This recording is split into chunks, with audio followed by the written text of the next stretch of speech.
প্রশাসনে যে শেখ হাসিনার আমলাতন্ত্র রয়ে গেছে বিভিন্ন জায়গায়, তারাও আসলে নির্বাচিত সরকারকে ভয় পান।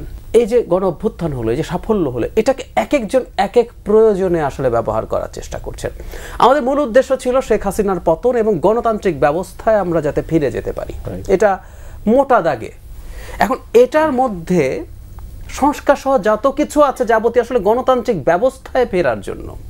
কিন্তু সুব্রতরা রাইটলি বলছেন, ক্ষমতা এমন একটা জিনিস যে এখন এটার মধ্যে কেউ ঢোকেন, তার ওখানে থেকে যাওয়ার টেন্ডেন্সি অনেকের মধ্যেই তৈরি হয়। ফলে আপনি তো বলবেন না আমার ক্ষমতা ভালো লাগছে বলে থাকতে চাই, তখন আপনি নানান রকম অন্য কথা আনবেন। অ্যাট দ্য সেম টাইম এই পতনের সাথে সাথে আমরা খেয়াল করবো শুরুর দিক থেকে কিছু মানুষ এটাকে বিপ্লব বলে, বিপ্লব হিসাবে ডিফাইন করে যাবতীয় এক্সিস্টিং আমাদের কনস্টিটিউশন আইন যা আছে সব বাতিল করে রাষ্ট্রটা দখল নিতে চেয়েছে। আমি দখল শব্দটা সচেতনভাবেই ব্যবহার করছি। তারা এটা দখল নিয়ে তারা তাদের মতো করে কাজ করতে চেয়েছেন। তাদের মধ্যে নানা রকম উদ্দেশ্য আছে, সেদিকে যাচ্ছি না। ফলে এই যাবতীয় শক্তিগুলো যখন একসাথে হলো, তখন একটা সংকট তৈরি হয়েছে। কেউ নির্বাচন চাওয়াটা, একটা রাজনৈতিক দল ক্ষমতায় যেতে, রাজনৈতিক দল মানে ক্ষমতায় যেতে চায়, ওর কাজই ক্ষমতায় যাওয়া। এই যে স্টুডেন্টরা রাজনৈতিক দল তৈরি করবেন, রাজনৈতিক দল তৈরি করা মানে হচ্ছে উনি ক্ষমতায় যেতে চান না। এখন ক্ষমতায় যাওয়াটাকে একটু আমরা কেউ এখন ইউফেমিস্টিকলি বলি যে দায়িত্ব নিতে চান। আচ্ছা, কিন্তু নিতে চান কেন? কারণ ওনার নিজস্ব কিছু পরিকল্পনা আছে, চিন্তা আছে, সেটাকে উনি ইমপ্লিমেন্ট করতে চান।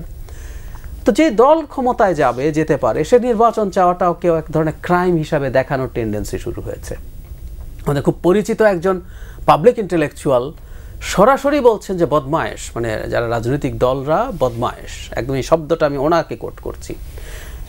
আপনার এই শব্দটা শোনার সাথে রাজনৈতিক দলকে ব্লেম করা, উনি সরকারের মানুষও নন, কিন্তু ব্লেম করা আমাদের কাছে কি ১/১১ গন্ধ মনে হচ্ছে না? ১/১১তেই কি এই স্টিগমাটাইজ করার চেষ্টা হয়েছিল না রাজনৈতিক দলগুলোকে আগে এবং পরে? হয়েছিল। আমি এটা বলছি না রাজনৈতিক দলগুলোর সমস্যা নেই, সত্যিকার অর্থেই আছে। আমাদের রাজনৈতিক দলগুলো আমাদের এক্সপেকটেশন অনুযায়ী সুশাসন নিশ্চিত করতে পারে নাই, নানান দুর্নীতি অনিয়ম করেছে। কিন্তু সমাধান কি বিরাজনীতিকরণ? No way. বলা হয় রাজনীতির সমস্যার সমাধান কি? উত্তর হচ্ছে আরো রাজনীতি। আর কোনো উপায় নাই আসলে। আওয়ামী লীগ চলে গেছে, বিএনপি যদি সমস্যা করে, জামায়াত যদি সমস্যা করে, অপরাপর দাদাদের দল গণফোরাম যদি সমস্যা করে, এটাকে ভালো করার উপায় কি? আরেকটা রাজনৈতিক দল বানিয়ে আসুন আপনি, বানিয়ে সেটাকে দিয়ে জনগণের মন জয় করুন, ক্ষমতায় যান। ওনারা কি প্রবলেম করছে সেটা দেখান, আপনাকে ভোট দিতে বলেন, গিয়ে আপনার যা যা পরিকল্পনা আছে সবকিছু আপনি ইমপ্লিমেন্ট করেন, সংস্কার সহ সবকিছু। সমস্যা তো নাই। কিন্তু না, এটা এখনই করতে হবে।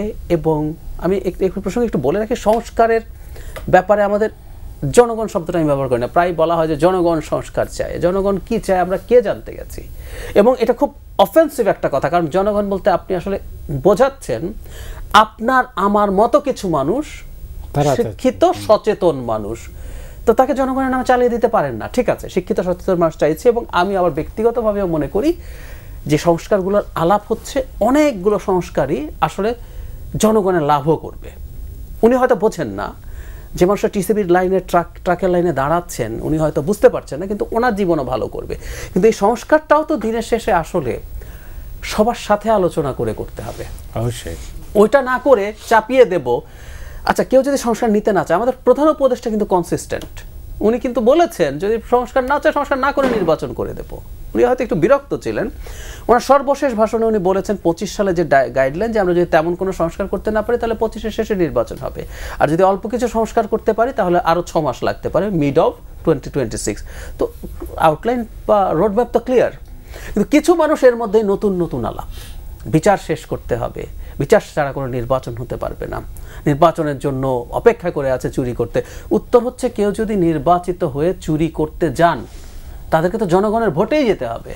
জনগণ ভোট দিয়েছে, এরপর গিয়ে যদি তারা চুরি করেন, উপায় হচ্ছে পরবর্তী ভোটে তাকে আর ভোট দেবে না। গণতন্ত্রের সিস্টেমটা এভাবেই কাজ করে। কিন্তু কিছু মানুষ মনে করছেন ঘাট ধরে জোর করে এটা করা যাবে। এটা আসলে মনে করছেনও না। ওই যে দাদা যেটা বলছেন, ক্ষমতাটাকে নানান বাহানে এক্সটেন্ড করার চেষ্টা আছে, চিন্তা আছে। না, এই যে বিচার ছাড়া নির্বাচন হবে না, জি, এই ন্যারেটিভসের মানে অনেকেই তো দেখতেছি এই কথাটাই বলছেন, তো বিচার হবে 100 বছর পর্যন্ত চলবে।